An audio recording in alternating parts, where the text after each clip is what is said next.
ladies and gentlemen. So we continue. So on this channel, we talk things. We talk things economy. We talk everything about the economy. It can be, but mainly the Zimbabwean economy. In other episodes, we may start talking about the global economy. In fact, we've got products that are coming through where we want to have people invest in Zimbabwe. So we have identified opportunities that are there that people can take advantage of. And in this episode, that's what we are going to be talking about, to identify areas where people can actually invest in Zimbabwe. The Zimbabwean economy as it is now probably a twin economy. I can't say probably, it is a twin economy. It is on one hand a US dollar economy, on the other hand it is a Zim dollar economy. And these two economies, they don't merge. And we have certain transactions that are basically just going through in US dollars through and through. Of course, recently the government came in and said taxes are now payable in Zim dollar for all products which are not luxury. So today we want to sort of have a look at what can I do. And this is specifically meant for people who are earning US dollars and those who are actually in the diaspora who would want to invest in Zimbabwe. So first and foremost, I was having a discussion with a few friends. I've really spoken about this before, and I think this is a very good idea that we must really start thinking about as individuals and as groups.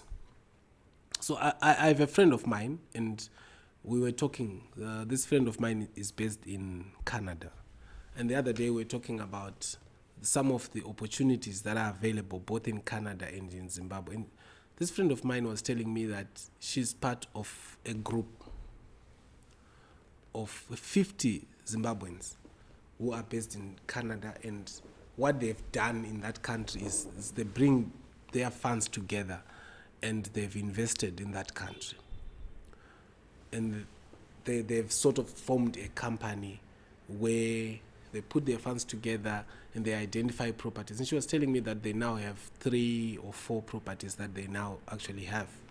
And to me, that was something, we did speak about this before, and the only difference that we have, because when I spoke about this, it was just sort of an investment group where we are saying put your resources together and loan to each other, like the Stockville system in South Africa, loan to each other, and then at the end of 12 months you share the proceeds from loaning each other and the funds that you have pulled together. But something that is very, very interesting about this is, let's pull our resources together. We identify ourselves into groups, like-minded people.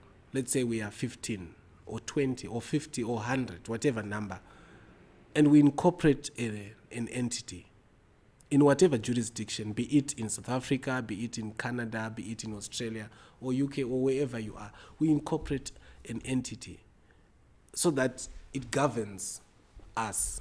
It governs those people who are around that organization. And you put your resources together each and every month. It could be $50, it could be 20, it could be whatever amount that those people agree in their constitution and in their memorandum of association in the event that you incorporate a company. And when you put those resources together, the objective of that group is to invest in Zimbabwe, to invest in other jurisdictions. But at the moment, Zimbabwe is the best bet for anyone who wants to invest their resources in a growing economy. Yes, the Zimbabwe economy is growing in US dollar terms. It is. So in a growing economy, when you look at Zimbabwe, when you look at the properties, when we had this discussion with the property guy the other time, Mr. Cliff, he mentioned that the Zimbabwean economy is actually a buyer's market at the moment. In other words, the buyers are the ones who are determining the prices, not the sellers. So if we pull our resources together and we come up with $1 million US, we could buy a lot of properties in Zimbabwe because we are bringing liquidity into the economy. And also the person that is selling cannot define a proper price. Why? Because there's no demand. So like we were talking about demand and supply. When there's low demand, the prices go down.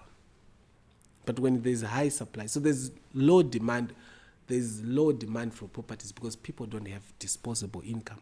People are earning, especially Zimbabweans who live in this country, who are actually going to work. They don't afford. Banks are not offering mortgages in US dollars. So it means that there's a huge opportunities for individuals who've got extra cash to come together in corporate organizations and then start investing in the country. There are so many opportunities that are available. And as an organization, from our side, we're actually putting together some of these properties, some of these opportunities for each and every one of us to look at. But our encouragement today is, guys, there's a big opportunity for all of us to bring our resources together and then invest in the country. For example, let's say we raise 100,000 wherever you are. What can you do with that in Zimbabwe? How many properties? How much land can you buy? 1 million. How much can you buy? How much land? How many properties can you buy? So many. So as people put their resources together, this is going to help in two fronts. First, we continue to put those resources aside as the contributors into the fund. And that fund on that side is growing. Then on the other side, where we have purchased, let's say, flats or apartments or whatever. So on that side, we have purchased apartments. We then put these apartments on rental, and already we have another side where our investment is actually bringing back some cash. So we continue to put money aside. On the other side, we are earning rental income. And then on the final side, because the economy is a demand at the moment, is a buyer's market in terms of property.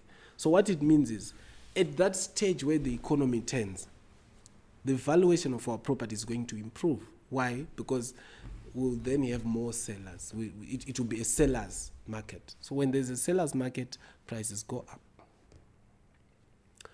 Because the sellers are the ones who are determining what they want. So we stand to benefit from three fronts.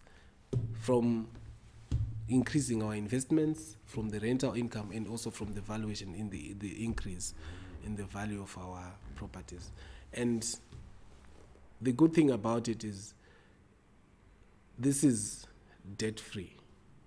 We are not paying any interest. And at the end of the day, we may give each other shares and allow each other. So you can say, whatever, I've invested 2,000, the value of my shares is now 50,000. You can be allowed to sell your shares, and other investors come in and things like that, and we can buy ourselves each. This is quite exciting, and I think we must, wherever you are, you must think about it and do it. So guys, there we are for today. Continue to like, continue to subscribe, and to share with other like-minded individuals, and comment, and let's have comments, especially on this subject. I want to have a debate. I want to have more ideas coming through so that it can be sharpened. Iron sharpens iron. Thank you. Have a good night.